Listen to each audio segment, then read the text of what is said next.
आपके पवन चरणों में भक्तामर की आराधना करते हैं। शांतिनाथ भगवान को ध्यान करते हुए शांति विधान करते हैं। देखिए आज का दिन बहुत अच्छा है।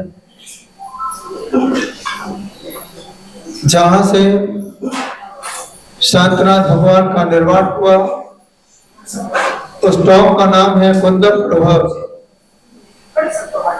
जहां शांतिनाथ भगवान का जन्म हुआ उस नगरी का नाम है हस्तिनापुर। और भक्तामर के अंदर 9 नंबर का काव्य 9 is फाइन, अपने आप को फाइन बनाने के लिए,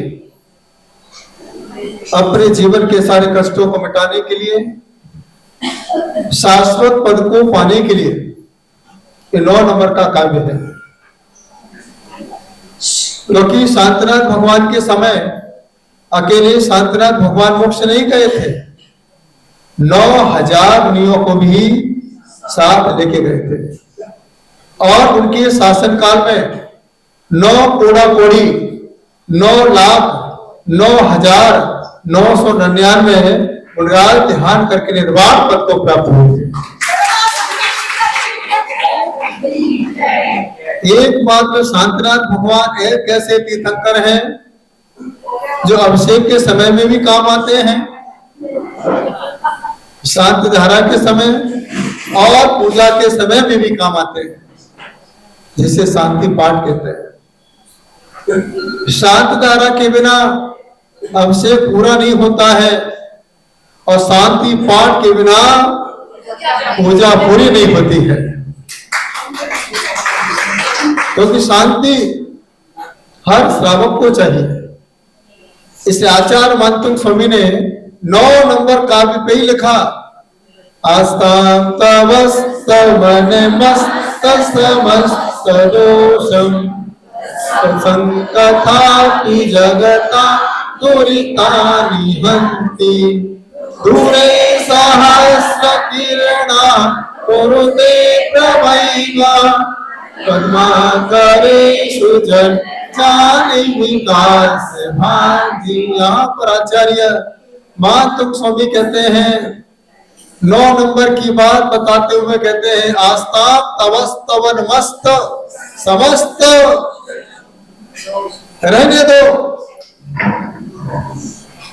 अस्त समस्त दोष। आपके संस्तवन की बात तो बहुत दूर की है, यदि कोई आपका नाम भी ले ले, अस्त समस्त दोष। एग्जाम्पल दे रहे हैं, दूरे सहस्र किरणा कुरुते प्रभैव। एक सूर्य पृथ्वी से असंख्यात किलोमीटर दूर रहता है, लेकिन वह सूर्य कहता है मैं कितना भी दूर रहूं, लेकिन जो कमल जल में पड़ा है, गंदगी में पड़ा है, यदि वह कमल एक बार मुझे देख लेता है, मेरे प्रकाश में आ जाता है, वह कमल अपने आप खिल जाया करता है। धूरे सहस्र किरणा कुरुते प्रभैव पद्माकरेषु जलजान। एक सूरज को, एक कमल को खिलाने के लिए सूर्य कार्यकारी हुआ करता है, तो सूरज कभी कमल के पास नहीं आता है, वह दूर से ही कमल को खिला दिया करता है। शांतिनाथ भगवान हमारे पास नहीं है, लेकिन दूर से ही सारे भक्तों के जीवन में शांति प्रदान कर दिया करते हैं। आज हम अपने घरों में दादा दादी की फोटो लगाते हैं। आज वो है क्या? फोटो देख के याद किसकी आती है? सोचिए, ऐसी मूर्ति को देख के किसकी याद आती है? शांतिनाथ भगवान की याद आती है। आस्था तवस्तवनमस्त समस्त दोषम त्वत्संग कथा भी। आपकी कथा तो दूर की बात है, अगर आपका नाम भी ले दे तो भी लोगों के अपने आप पाप नष्ट हो जाते हैं। ये 9 नंबर काव्य 9 नंबर पर ही क्यों रखा? क्योंकि आपका जन्म 9 महीने के बाद हुआ। ये जन्म संस्कार का काव्य है। जन्म के समय मां त्वत्संग कथा भी, हे भगवान आपके नाम की कथा को सुनाए। जो मां बच्चों को प्रभु के नाम की कथा सुनाती है, उस बच्चे की सारी व्यथाएं अपने आप खत्म हो जाती है। वह बच्चा उसी कथा के साथ अपने जीवन में जुड़ जाया करता है। एक पहले का समय था, बच्चे नानी के घर जाते थे, और एक आज का समय है, बच्चे नानी के यहां नहीं पिकनिक मनाने जाते हैं। पहले के समय दादा दादी के पास बच्चे जाते थे, आज के बच्चे दादा दादी के पास नहीं मोबाइल के पास जाते हैं। पहले के समय के बच्चे दादा दादी से कहानियां सुनते थे, राजा श्रेणी की कहानी, श्रीपाल चरित्र की कहानी। शुभम चक्रवर्ती ने अपमान किया तो कहां गया? पारस कुमार ने नमोकार मंत्र सुनाया, त्रेंच गति का जीव का क्या हुआ? ये पहले के समय की कहानी नाना नानी सुनाया करते थे, दादा दादी सुनाते थे, माता पिता बच्चों को सुनाया करते थे कि बेटा त्वत्संग कथा भी, आपकी कथाओं से ही सारे दुख दूर होने वाले हैं। तो मेरे दुख के दिनों में वो बड़े काम आते हैं। जब कोई नहीं आता,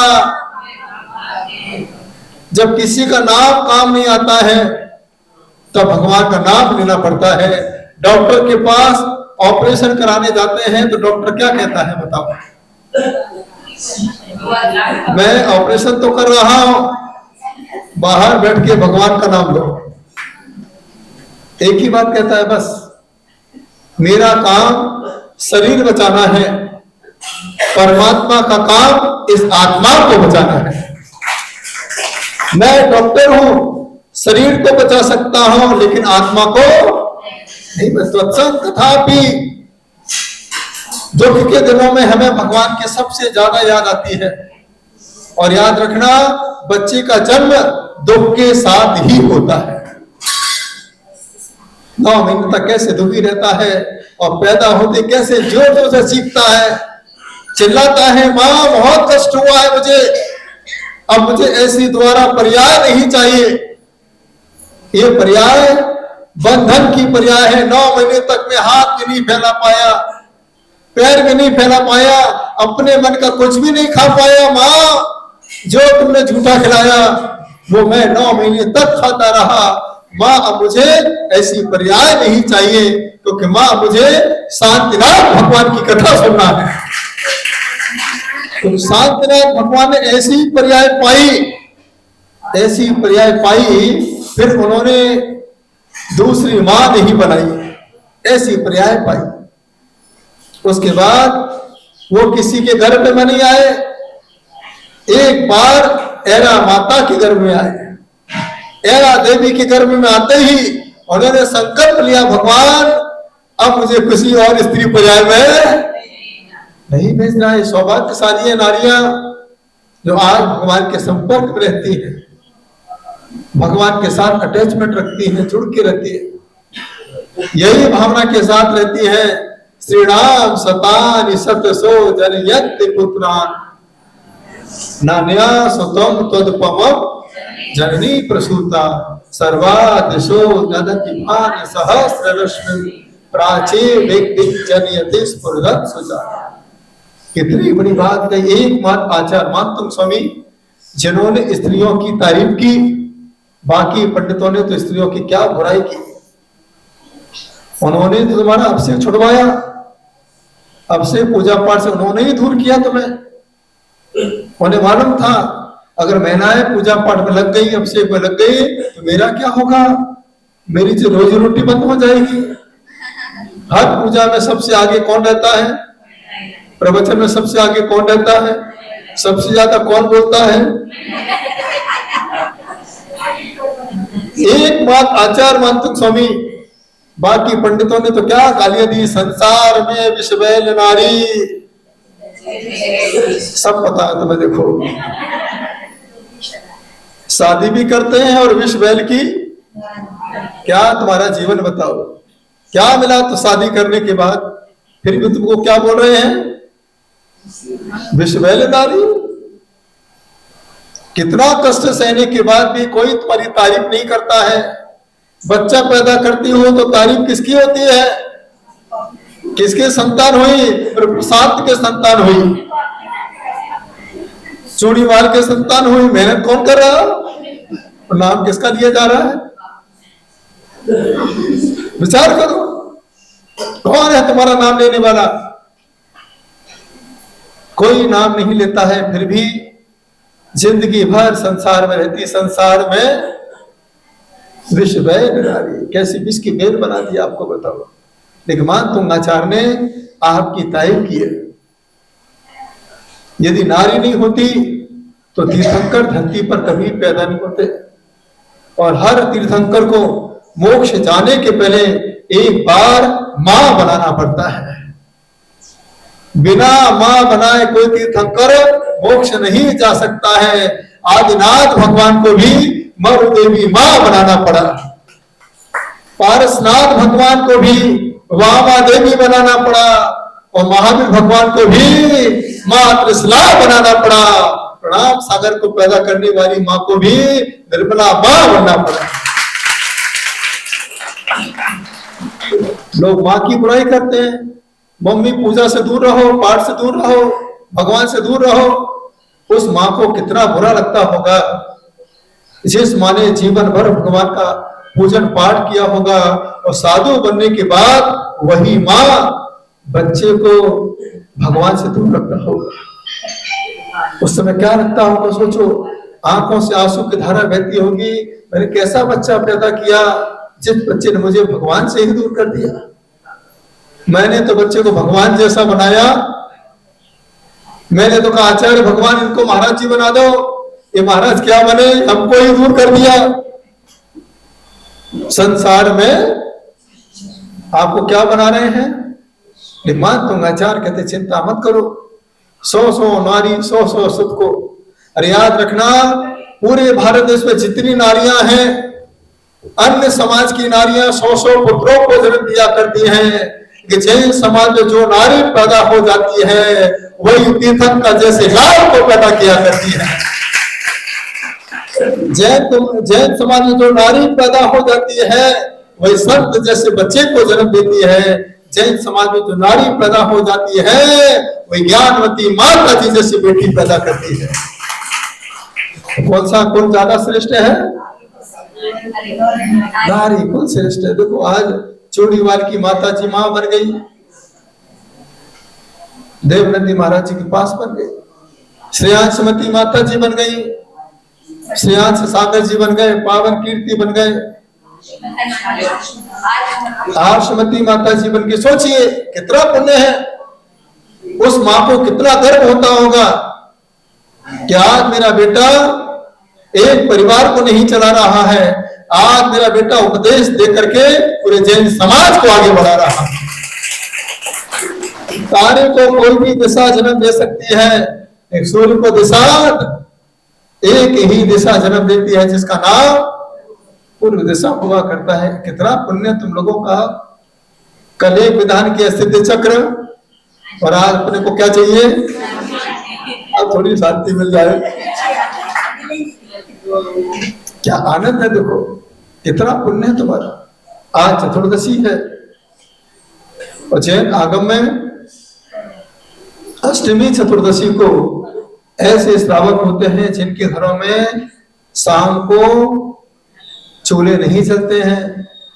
और ऐसे भी श्रावक होते हैं बड़े बड़े शहरों में जिनके घरों में रात को चूल्हे नहीं जलते। बेटा आज अष्टमी है, एक दिन तो कम से कम मेरे ऊपर दया करो बेटा।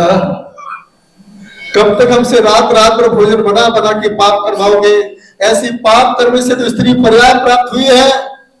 और कितना पाप कराओगे बेटा? 9 बज रहे बेटा, 10 बज रहे, 11 बज रहे, अब तो सो जा। कितना पाप करना पड़ता है। सब कुछ पता है कि रात्रि भोजन करने से नरक गति जाना पड़ता है। और रात्रि भोजन बनाने वाला जितने लोगों को रात्रि भोजन कराता है वो कहां जाएगा, कहां जाएगा, सोचिए। इसलिए आपको क्या बोलते, संसार में विष की बेल किसने बनाया? तुम्हारे परिवार वालों ने। तुम्हारा बनाने का मन नहीं किया, लेकिन किसने बनाया?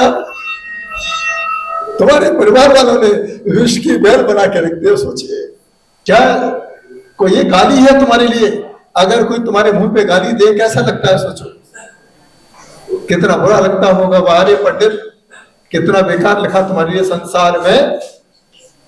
लेकिन आज पंचम काल में सबसे ज्यादा महिलाएं भक्तामर का पाठ करके, उनको मालूम है मातुंगाचार ने ही स्त्री पर्याय की तारीफ की है। यही पर्याय की तारीफ करने वाले आचार्य इस पर्याय को मुक्ति दिला सकते हैं। आप देखिए, विचार करो, भक्तामर के पूरे काव्यों में स्त्रियों का ही गुणगान किया है। आप देखिए भक्तामर का 46 नंबर काव्य, आपाद कंठ मोरु सिंखल गाढ़ं बृहन्निगड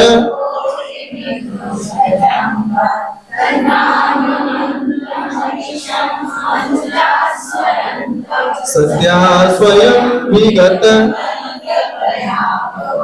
आप देखिए क्या जीवन है तुम्हारा। आपाद कंठ, पैरों से लेके गले तक आप बनी हो, चंदन बाला के जैसे जीवन जीती हो। उस चंदन बाला के तट पर लोहे की बेड़ी थी, ये सब चंदन बाला के तट पर सोने की बेड़ी है। कौन सी बेड़ी है? सोने की। मंगलसूत्र पहन के बंधे हुए हो। पहले आप थे पांडे, अब हो गए ढोले। पहले थे कासलीवाल, अब हो गए पाटनी। आपाद कंठ, गले तक बंधे हो, क्योंकि मंगलसूत्र पत्नियों के गले में होता है, और मंगलसूत्र होते ही पति उसके साथ होता है। लेकिन पति के गले में कोई मंगलसूत्र नहीं है।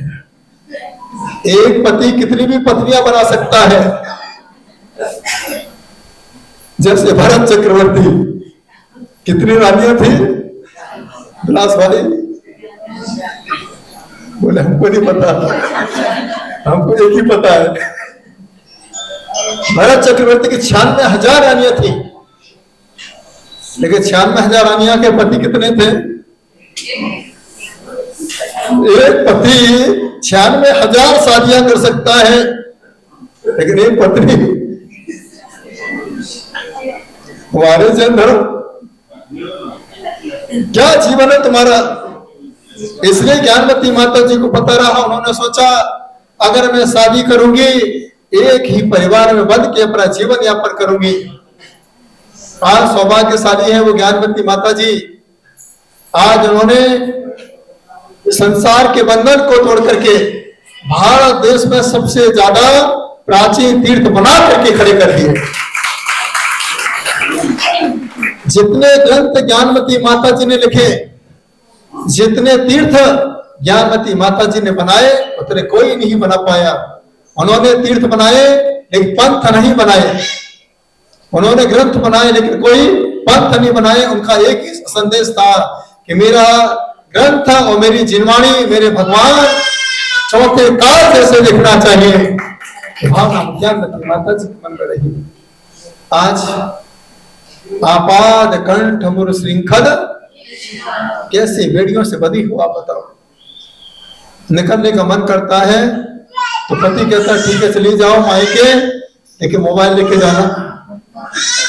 मोबाइल से फान के रखता है, हेलो क्या कर रही हो, कब आ रही हो, याद आ रही है। कोई भोजन बनाने वाला नहीं है। जब तक भोजन बनाते हैं तो बुरी लगती है, और आज दूर है तो अच्छी लगती है। सोचिए, मोबाइल से आपको बांध दिया। इधर मम्मी से बात कर रही हो, उधर मम्मी जी का फोन आ गया। अब पहले किससे बात करोगी? कौन मम्मी जी से करेंगे, उसके साथ रहना है। आपात कंठ मुर श्रृंखल विष्टता, हमारा यह पूरा तन चंदन बाला के जैसा बना हुआ है। जैसे चंदन बाला की कुटिया के सामने भगवान महावीर निकलते हैं, चंदन बाला की सारी बेड़ियां अपने आप टूट जाया करती हैं।